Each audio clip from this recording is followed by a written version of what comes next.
Danny Flexen here for Seconds Out with Olympic silver medalist, multiple-time world champion as a pro, Amir Khan. How's it going? Yeah, Danny, you right? You? I know we've been trying to do this interview for a long time and we got it done now, guys. Finally got it together here at the lovely, salubrious Devonshire Club in London. Yep, amazing. I'm glad we didn't have to come to Bolton. Nothing against Bolton, by the way. Well, the weather's, I think the weather's just a little bit nicer. The weather's a little bit nicer and the scenery's a little bit nicer in Bolton. But I did invite you to the house. You did. Obviously, we couldn't love to visit your house. Yeah, but we could do it next time. Yeah, next time. You've got a lot left in you, I think that's the point. Exactly, that's what I'm saying. I got a lot left in me.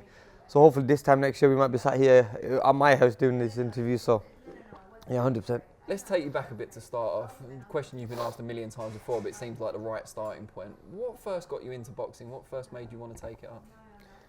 I started boxing at the age of 8, and the reason I started was because I was very hyperactive when I was young. Yeah, I probably still now as well, because all my mates said the same thing. They go, "Man, you never stop. You're always here, there, everywhere." And I'm almost 32. So I was very hyperactive when I was young. Used to always fight with my cousins and misbehave and mess around in school. And teachers couldn't handle me. They used to tell my parents to come to school and spend time there and watch me and stuff like that. So I started behaving. And then my dad had just had enough of me and said, "Look, what do you do with this kid?"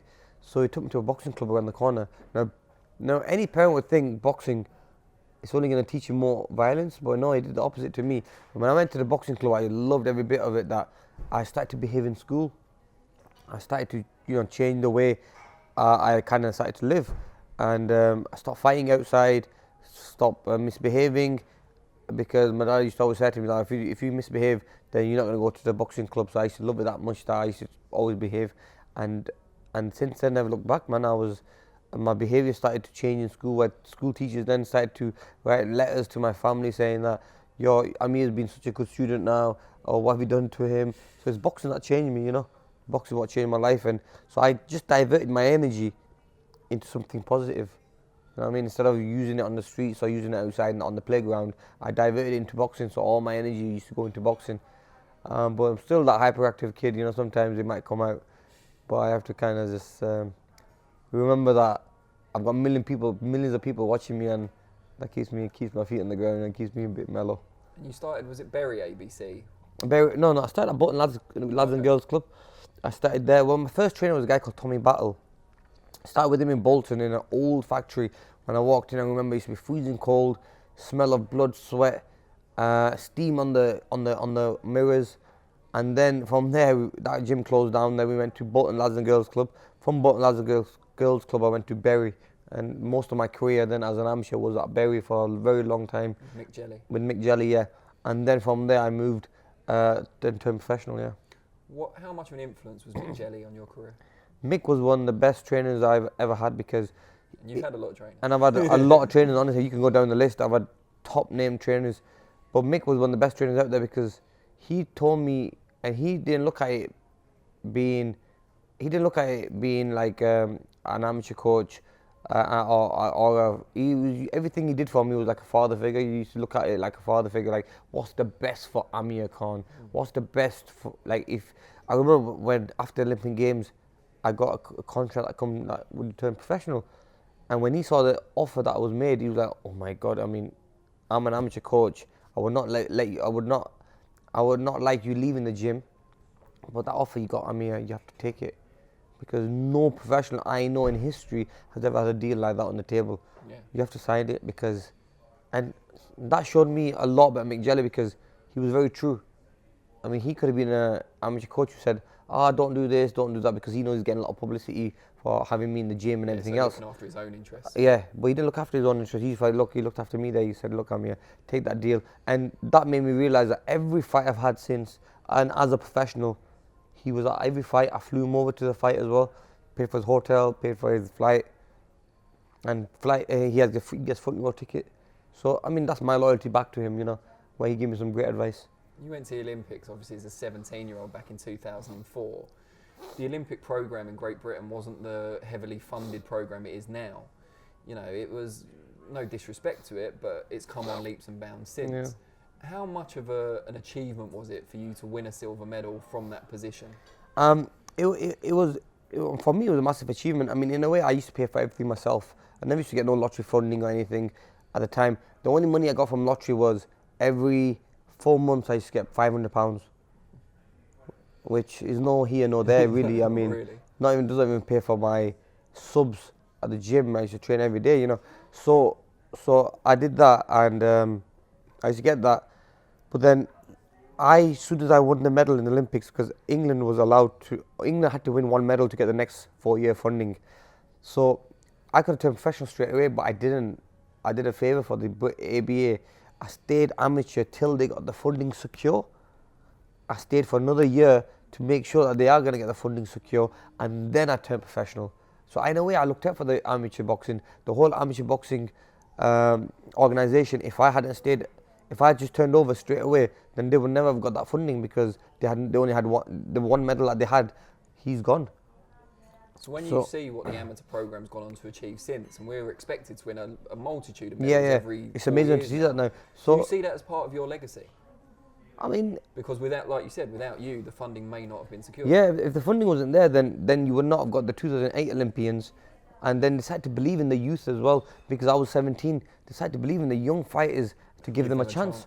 Whereas before it was all the older guys, and they would never give me a chance. I forced my way into the Olympic camp because I said to them that I'm going to go via another country. If you don't send me in the championships to the Olympic championships or the qualifiers, then I'm going to have to go from another country. So you'd have represented like Pakistan, for example, because I'm a dual nationality, and they said to me, they know I was the best fighter in at my weight in England, and at the same time, Cal Buck was at my weight as well. So they knew I was the best, and I was cleaning up the game, and I was world champion, I was European champion 2 times, I was national champion. So why couldn't they not send me? And then when they said no, that's when I said I'm going to start making. I even had USA offer me a deal where I can represent them. How would that have worked? I don't know. Some US great grandfather or something. I don't know. But somehow they would have made one. Yeah, we would have found one. Honestly, they said, I remember being at the Olympics, and that's the first time the Olympic thing came to my mind, because I was at the Junior Olympic tournament, and I fought Victor Ortiz there, stopped him in the second round. I fought 2 other guys, and I stopped every guy in the competition. I had the head senior Olympic coach came over to me and said, Amir, can I have a chat with you? He goes, you're a great fighter, are you going to be going to Olympic Games? I said, I'm too young. I was only 16 at the time. He goes, when are you 17? So I told him I'm 17 in December. He goes, the Olympics are not till the next summer. So you are able to go to the Olympics, you'll be 17, just turned 17. I go, but in England, the rules for senior is 18 or 19. He said, look, no, the world is 17-year-olds. You know, if it's for you to be a senior in the world, I'm the world amateur, the AIBA, which is the Amateur International Boxing Association, allow you to be a senior when you're 17. So he kind of planted that seed in my mind. Then they said to me, look, we can even get you a wild card to be a fighter for America. Would you like that? And that's when I went back to England and said, listen, I'm getting offers from America, I'm getting offers from Pakistan to represent them. They want to send me, but why does why does my country want to send me? Yeah. I mean, I'm British, I want England to send me. And then we went back and forth, and then they sent me to the qualifiers. But and I they're qualified. glad they did it now, aren't they? 100%. I mean, look, it saved everyone a job for the next 4 years, and also it gave that funding as well. So, because if they hadn't have done that, then if they had no medals or no qualifiers, let alone not even any medals. I mean, I was the only qualified fighter, so they would never have got funding again. So then 2008 and 2012 might have never been the same, because that funding was never there in the first place. So you know, I mean, what would have happened to amateur boxing then? Looking at it now, the Olympic silver medal achieved to an extent against the odds, so even getting there sounds like it was against the odds. How does that rank against your professional achievements? Does it surpass them, or is it the other way around? No, it's the other way around, because, no, meaning the Olympic medal, it surpasses anything, because it's what made me.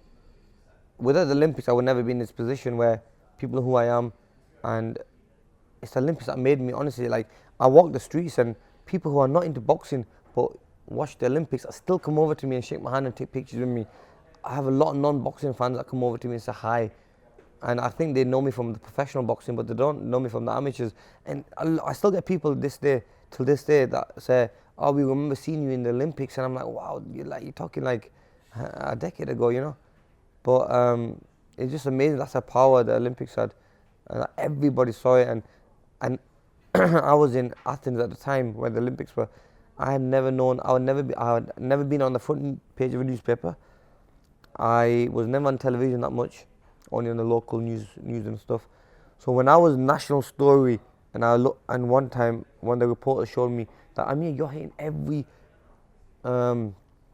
front page newspaper, and I'm like, wow, I couldn't believe it like that. And these are the biggest newspapers, and I'm thinking, wow, like, and they're saying you're always on television. So I didn't think how big it was till I landed in the UK.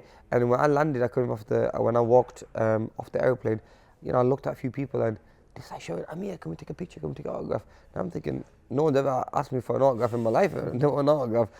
And so I walked over and just signed something, scribbled my name as fast as I can, and took some pictures. But I still remember all that nice and fresh in my mind. I mean, it was a great time.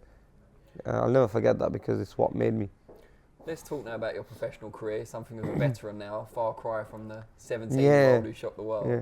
Not meaning to make you feel old, I'm sure you've got plenty left in the tank. Yeah, man. Why have you had so many different trainers? The reason why I've had so many trainers is I like to learn off every trainer. Every trainer has something to offer. Let's start from Oliver Harrison. It's going to be interesting to see if you can name them all. Oliver Harrison first. He was a trainer who would let me keep my amateur style, but just change me to a professional style a little bit more. And we had a great career till the Commonwealth, won the Commonwealth title, and then I left because I knew then I was going up another level.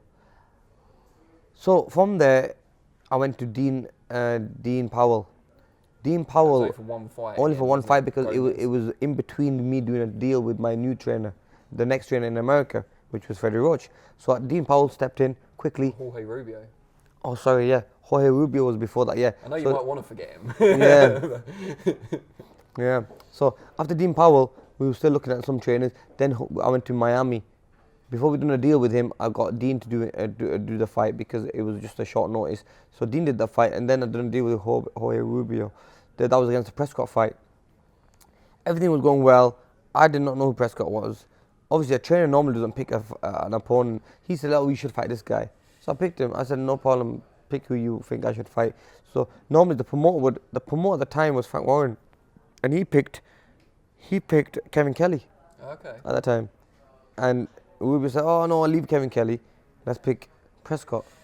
So I picked him. Obviously, got beat in that fight, and then I moved to another trainer, which was Freddie Roach after that, and I just thought that trainers should just focus on the training. They're not promoters, and they're not matchmakers. True. They just focus on. We have an expert. All matchmakers are experts at their job. All promoters are very good at their job. So you leave them to that job. Coaches are good at their job, so you leave them to being just a coach and breaking down a fight and winning a fight. So that's what it was. But obviously, some people just get a little bit past and go a little bit out and want to do a little bit more. Maybe because they care about you and they want to prove to you that how much they care about you. But it didn't work for me, so I went with Freddie Roach then.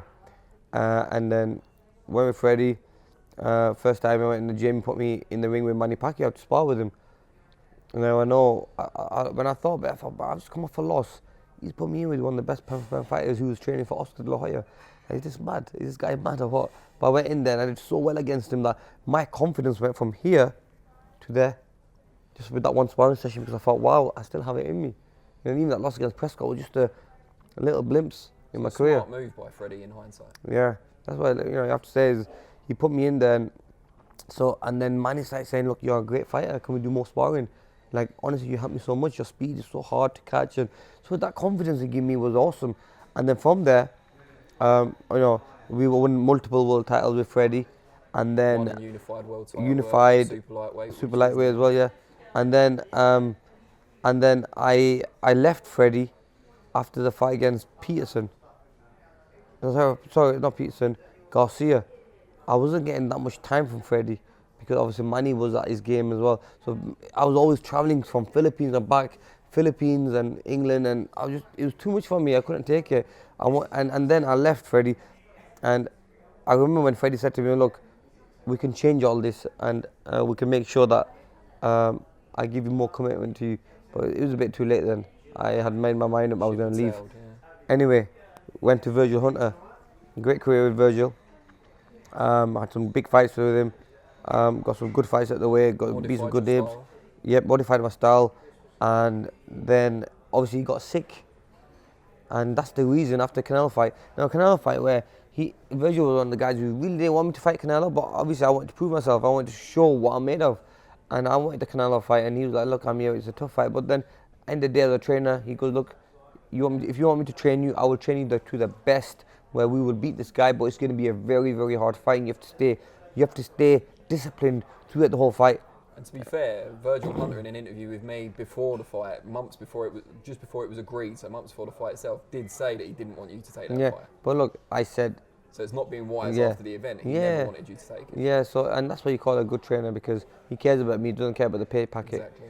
Anyway, I took that fight, got beat.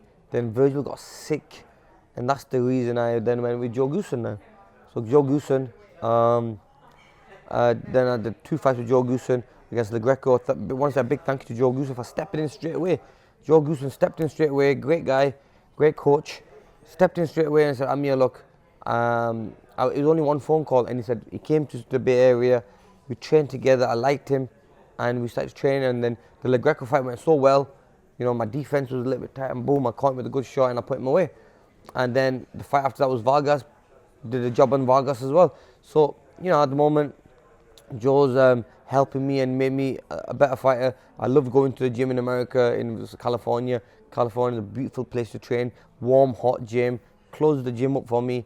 I mean, you get people like Justin Bieber walking the gym and all the Mayweather, them guys, but he makes sure that he's giving me that 2-3 hour slot where no one's in the gym, just me and him. So, you know, I want to thank him for that as well.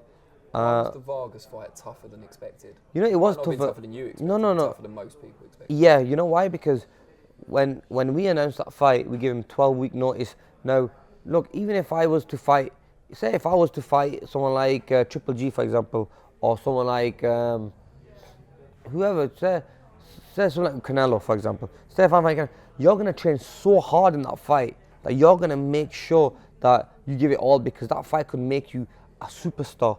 That fight can get you bigger fights in the future and make you good money, and it's making you good money as well. So you're going to train your heart out. Now, normally he gets like a 2-3 week notice. When he fought Spence, he got a 2-week notice. When he fought against Garcia, he got a week's notice. I mean, it's not the same, you know what I mean? So we give him a full 12-week notice to train. When you've got that one name and you know you're fighting on this day, you got 12 weeks, you train your heart out, man. You train so hard for that fight. Now we give him the opportunity to, and you can see when he came in that fight, he came to win. I mean, the only one mistake I made in the fight was just getting put down. I got caught with the right hand. I mean, other than that, the fight was all my fight anyway. I was winning every round. I was outboxing him, and I was taking my time. I was getting to, I mean, it's the first time in 2.5 years I did more than one round. Apart, you know, the Greco fight can't really include it can't really put that as a fight.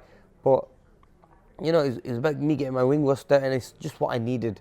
Stylistically, I think, when Eddie picked that name out, it was the perfect fight for me, because I needed the rounds under me. I needed to be pushed. At the same time, you know, I know that there's a few mistakes I made, like dropping my hand, got caught with the right hand, I walked right onto it. So it is what it is, you know, and I made the 147 limit. So it's about me putting everything together, and that's happened now. So let's see what we do next. I mean, look, there's big names out there now. We got past that fight, we won that fight. But a lot of people didn't give Vargas the credit they should. I mean, he's a good fighter. You know, you can't take that away from him. It's just a shame that fighters were very smart and promoters were very smart to get him maybe with a week or two notice and put him in the ring with someone. His heart's not in the game. He knows he's supposed to go in there and get beat, get the paycheck and leave. But with us, we give him that full 12-week notice, a 12-week window to make sure that he gets an opportunity to win this fight, and that can take him on to bigger, better things. Let me ask you, why did you decide to spend so much of your career based in the US? I think one thing about America is that when you become a name in America, you become a global star, and I honestly have to say that is true. Everywhere I go in the world, anywhere I go in the world, I always get people recognizing me because they say, we saw you on HBO, we saw you fight this guy, saw you fight that guy. I mean, when I fought in the UK for the first 20 fights, and the recognition in places like America, they knew who I was, but the recognition wasn't the same. But one thing about when you fight in America, you become a global star. that's one thing about America. And when you're topping the bills like Vegas, MGM, um, I fought at Washington, I fought at New York, Madison Square, I fought at LA. I mean, I fought all around the world, but fighting in America was the best. All over America, honestly, that's where it's the mecca of boxing, in my opinion. And now maybe it's changing to England, but when I was there at the time, it was amazing to be in America, fight in America, fight the big names, fight the best in America. So I was a guy from England who a lot of people don't respect it because I was from England, flying to America but beating their champions. You know what I mean? I unified over there. I won world titles there and beat the name like Judah and Alexander and Malignaggi, and these guys are great champions. And for me to get my name out in America was awesome. So I think it was a wise move that I made at the time. But now I think it's better. I think now the mecca of boxing has to be England, with what Eddie has done in British boxing. I think you can't turn away from that. You have to agree with me that he has put boxing on the map in Britain, just like how it was in America, and that's one of the reasons I've always wanted to come back to England as well, because I think that boxing is at its highest now. I want to make sure that I campaign here and I fight here, and also I become a champion again in front of my UK fans. What's been your biggest achievement so far as a pro? I think winning 2 world titles, really. You know what I mean? Unifying at super lightweight. What's been your biggest regret? The Garcia fight was for all 4 titles, 3 titles, and for the Ring magazine title, and I wasn't focused. I thought it was going to be an easy night for me. I didn't really train for that fight, and I just was messing around and didn't really take the fight seriously. That's the biggest regret. Do you regret at all now spending so long holding out for the Floyd Mayweather and Manny Pacquiao fights? I think most people in your position would have done the same thing, Yeah. but because they didn't happen, do you now regret? You know what, to be honest with you, no. It is what it is. I tried and it happened. Now, I think God has a plan for you.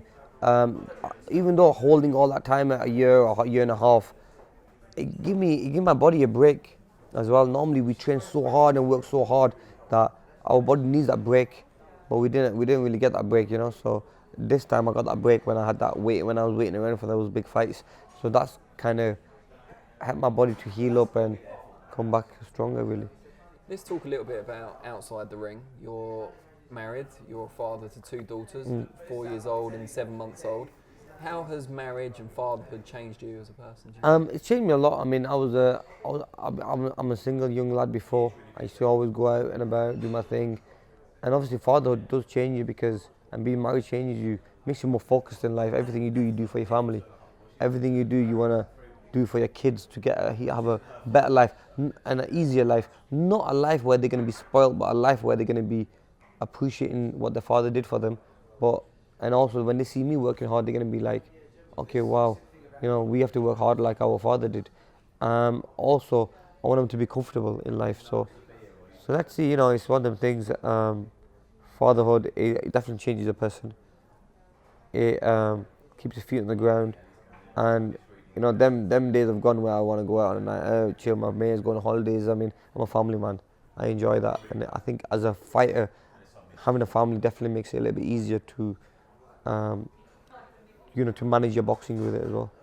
Let's talk a little bit about your treatment by the media. Sporting media have generally been quite kind towards you. You're always in exciting fights. And you're always very free and easy with your time, which is great for us. On the flip side, the tabloid media haven't always been so kind. Why do you think that is, and how do you feel about it? I speak whatever they ask me. I always answer the questions, and I'm not one to shy away from anything. And I do what I think is right. I mean, I made mistakes, but then I put my hand up and say, yes, I have made mistakes. I mean, it's what sells. They just like to maybe sometimes grab a pick on a sportsman and they try to make the most of it, and they try to put him down as much as they can because they know he's got such a big following on social media, and they want to just kind of put him down a little bit just to. I don't know. I just don't know why the media would do something like that. Normally, I go to some countries where they really respect the sportsmen who are national heroes. They support them and they kind of back them and be behind them. But no, you know, here in the UK could be a little bit opposite. It's the same with the fan base to an extent as well. I think now, as you come towards the autumn of your career, people are a lot more value you a lot more than they did at the start. But I think earlier in your career, certainly, you seem to divide opinion. There seemed to always be a section of fans that looked down on you no matter what you did. Yeah. Do you have any kind of insight into why that is?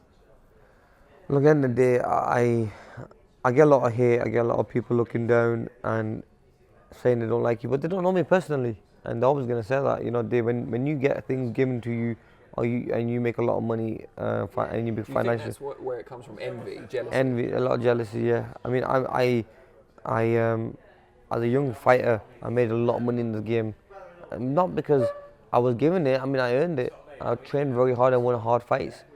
But people don't like that. People just envy you. So that's what I did. I mean, look, it's just one of them things. I never really put it out there to people that, oh, this is how rich I am. This is what I do. People just kind of envy you, and you know, some people are jealous with what you've achieved in this sport because they want to be like you, and then they start hating you. You know, so it's a hard thing, man. I mean, look, but I never really let it get to me. I just kind of just push it away, and I think one day I can turn them haters into fans, or maybe turn them haters into people who think, oh, well, you know what? Because I've met a lot of haters, and they've said to me, oh, we never used to like you before. We used to think you were arrogant, but we can't believe you're such a nice guy, so humble, and took a picture of me and said, oh, mate, I'm a big fan, and I'm sorry for it. I've said things about you to my friends, and I want to be honest with you. And I've had people say that to me. So you just need to meet all of them, basically, and they'll all be converted. Converted, yeah, exactly. But look, it is what it is. End of the day, it's great when you do have haters, because it's great motivation that they push you. They push you to work harder and to prove to them that you're a great fighter. And yeah, you need them people. You need haters sometimes to kind of bring the best at you. Some people have speculated in the past that some of the haters might have, the roots of their dislike for you may have come in racism, Islamophobia. Yeah. Have you ever felt that? Yeah, you do get things said to you on social media, but never face to face. You know, being a Muslim, sometimes it's said to you stuff like, you know, you're a terrorist or whatever. Or it must be tough being a very high-profile Muslim when things like 9/11, for example, happen, things like that, because you're a focal point then, even though you don't ask to be. Exactly, and not only that, like, I'm 100% against it as well, and I think I'm thinking like, you guys, whoever's doing this are bad people, and they shouldn't be killing innocent people. And I'm totally against it, but still people will have a go at me saying that, oh, you're one of them. But what you've just said about, and we all think it, they're bad people, they shouldn't be doing it. But do you feel you have to say that, like you're pressured to say it? I shouldn't need to. I shouldn't need to. But yeah, I shouldn't need to. But do you feel that pressure? Yeah, I do feel that pressure, but I do it because if I didn't do it, then people will then point a finger to me. Exactly. Oh, you're probably supporting them. You know what I mean? So you can't win. So I just do go out there and say, give my thoughts out. You know, because if I didn't, then I'll get crushed both ways. When I give my thoughts, they say, oh, you're doing it because you're probably one of them and you just don't want to. And I'm thinking, I look at some of the tweets and I think to myself, are these people stupid? Like, do you ever see tweets like that about your charity work as well? Because I know I have. Yeah. And kind of leapt to your defence a little bit, even though it's nothing to do with me. But charity, exactly. People say, well, you do it just for publicity. And yeah. My thought's always been, if needy people are getting help, great. Who cares? And sometimes it's good. Sometimes it's good to put it publicly, all this, because by putting it publicly, what happens is other people see it and think, wait a minute, if out of my 2 million followers, say if 5% saw it and they thought, if Amir's doing it, we should do it as well. Look what he's doing. He's doing such good things, and we should do a little bit. It makes me happy. The reason I showed that is so other people follow and think we should do the same thing. If Amir's doing it, we can do it as well. Anyone can be doing charity work. Anyone can help. I don't do it to show the world that, oh, this is what I'm doing. Look, I'm nice. I do it so it motivates other people. But yeah, I'll always get hate for it, no matter what. Look, I always get hate for anything, good or bad I do. So it's just part and parcel, really. Except when you're in the jungle, I think everyone loved you there anyway. Yeah, I mean, apart from the strawberries, I got hit then. Yeah, in the camp. But people watching loved it. But yeah, I mean, because people got to see the real side of me. Normally people only see me when I'm fighting, or when I have an interview coming up, like about boxing. The build up, you're gonna come across like trash talking and stuff. So people think you're like that always, but I'm not. You know, and in the jungle, people got to see the real side of me, and I'm not lying. Like, since that show, I've had so many fans. I've had so many fans and so many people that come over to me and said like, "Oh, we think you're amazing," and still talk about the strawberries and stuff. And some of that they all laugh about it now. At the time, maybe they might have taken it a little bit serious, but now they laugh about it. Yeah, it's funny. One of my friends who's not really Yeah. a female friend, who's not really into boxing at all, texted me this morning knowing where I was coming and said, "Oh, make sure you give Amir a big snog from me." You'll be relieved to know I turned that, Turn that down. delightful offer down. Yeah. Did he turn down? No, I well. said he's got a beard and a moustache these days, so I can't be doing that. That's it. No, Not my type anymore. yeah. But no, I mean, it's I can't believe how big that TV show kind of made me with the normal public out there, like the non-boxing fans. Yeah, the mainstream. Like, yeah. So that's why when I fight now, I mean, 80% of the people will not be boxing fans. They'll just come to see me. You know what I mean? And just bringing you back to the charity work before we let you go, because we know you've got a busy evening planned. How much of your Muslim religion or Islamic religion of faith has built into you being a giver and an altruistic person and giving to charity? And how much of it's just your own kind of how you've been brought up? Yeah, you know what my religion has taught me to give back to the less fortunate, give back to people, and this is something I've always done. And you know, being a Muslim doesn't mean stuff like you're a terrorist or anything. I mean, our religion teaches you not to hurt anyone, not to harm anyone, and to help people and to give back. And I'm just following my religion.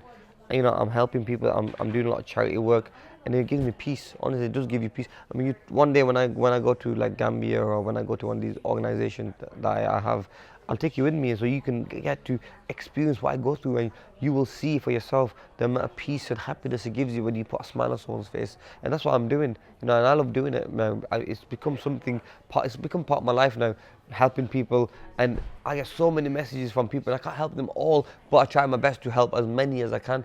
And it's one of the best things I've ever got into, charity work. And I've always said that straight after my boxing career finishes, because there's not long left in boxing, and I don't want to do it all my life. I want to do it for maybe another year or so.